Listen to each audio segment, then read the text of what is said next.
নমস্কার, মিষ্টি বাবাই কিচেন আপনাদের সবাইকে স্বাগত। আজকে করলাম সকালবেলার ব্রেকফাস্টে খাস্তা কচুরি। তো ছেলে মেয়ে সবার খাওয়া হয়ে গেছে, এবার আমরা খাবো।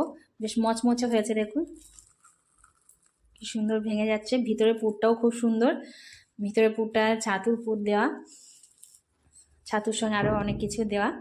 তা এটাকে নিয়ে নিলাম, আর সঙ্গে করেছি একটু চানাটাকে নিয়ে নিচ্ছি, এর উপরেই নিয়ে নেব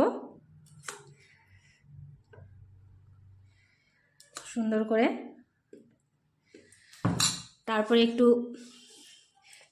একটু শসা আর একটু টমেটো। আজকে যেহেতু শনিবার, সেই জন্য একটু নিরামিষ করব, সারাদিন নিরামিষ দেখাবো। আর ঝুড়ি ভাজা। তো কেমন লাগলো আমার এই ব্রেকফাস্টটা অবশ্যই